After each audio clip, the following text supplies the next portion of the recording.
With oil once again pushing above $100 a barrel, fears are growing that the Hormuz Strait could trigger a crisis, the likes of which we haven't seen since the 1970s. When inflation surged, growth collapsed, and markets fell into chaos. But this time, the risks look even greater. In this video, I'll explain why a crisis looks increasingly likely, and then break down 4 reasons why the shock in 2026 could be far more severe than anything we saw half a century ago.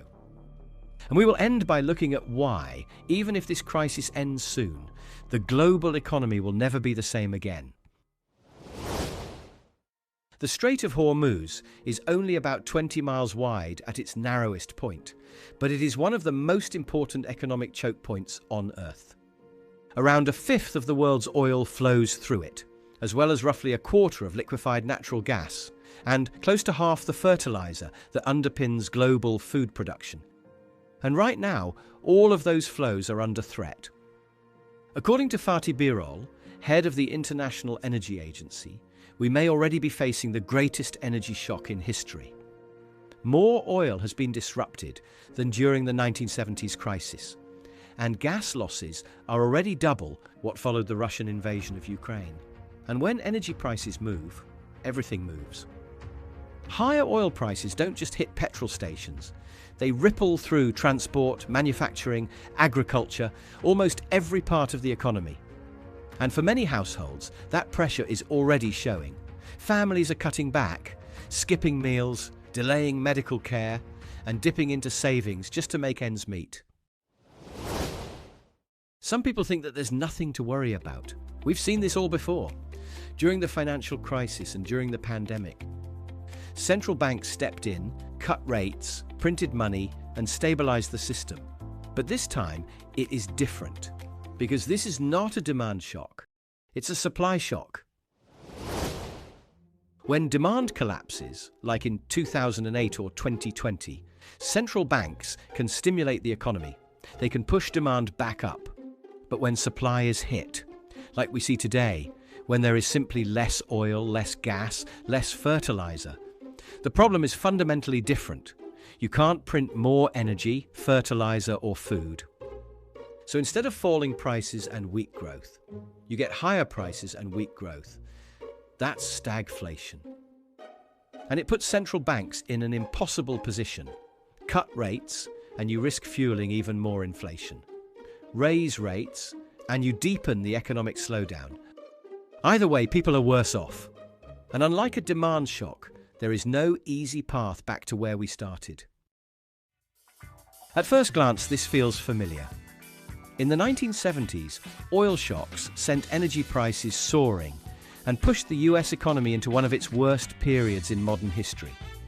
Inflation peaked at over 13% in 1979.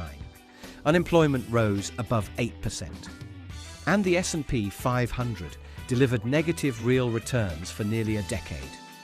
Today, we're starting to see some of those issues returning. But the US is entering this shock from a much more fragile position, which is why this time could be worse. Unlike the 1970s, today's financial system is highly leveraged and possibly overpriced. Even after a recent pullback, equity valuations are extremely high by historical standards.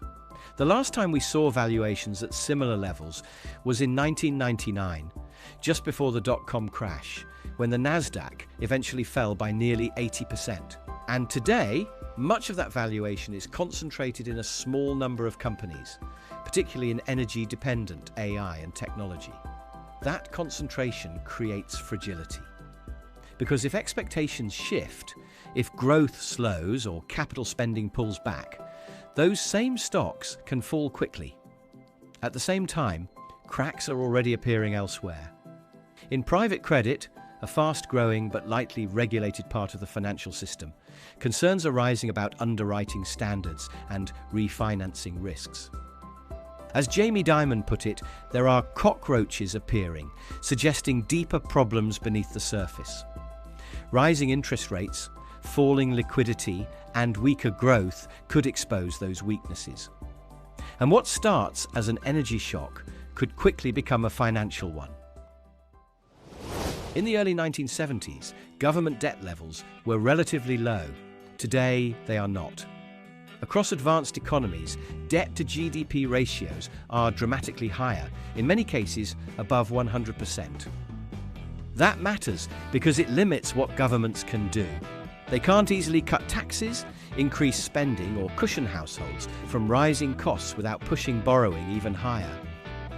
And at the same time, higher interest rates mean that the cost of servicing that debt is rising. So governments face a squeeze and are forced to spend less. The global food supply is now under threat because a large share of the world's fertiliser flows through the Gulf. And fertiliser is not optional. Modern agriculture depends on it. Without it, yields fall. And farmers are already reacting.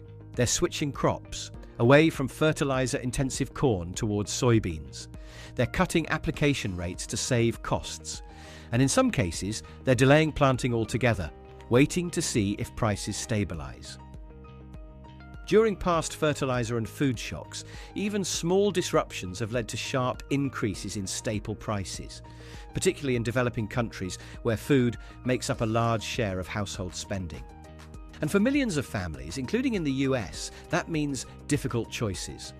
Cutting back on essentials, trading down in quality, or simply going without. But in poorer countries, the consequences are far more severe.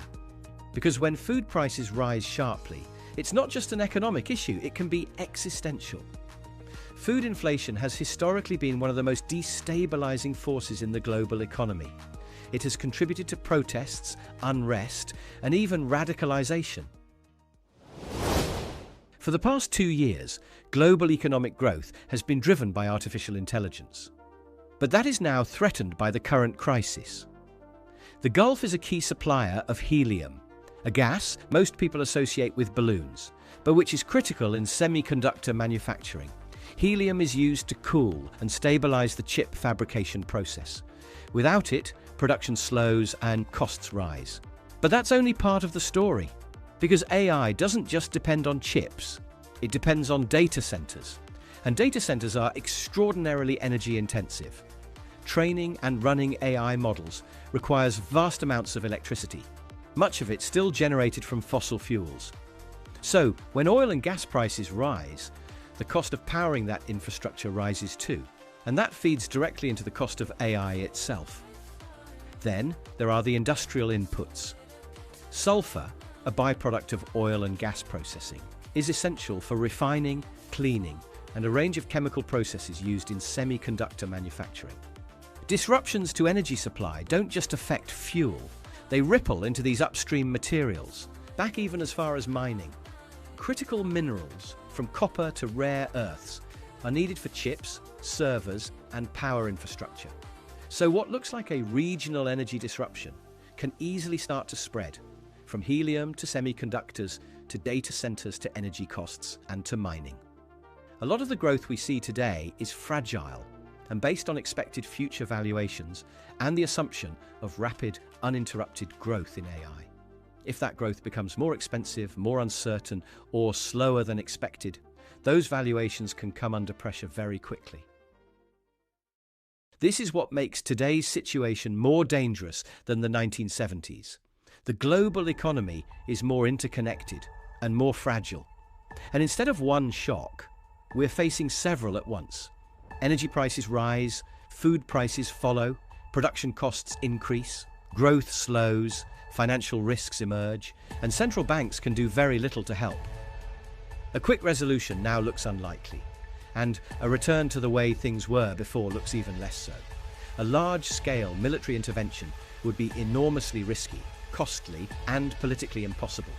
Some limited action may take place, but truly securing the Strait of Hormuz and guaranteeing the free flow of energy would require far more than that. Which leaves a difficult reality. Iran doesn't need to win outright, it only needs to disrupt.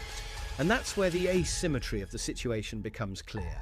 It is relatively cheap for Iran to interfere through drones, mines, and targeted attacks that raise the risk for shipping and insurers.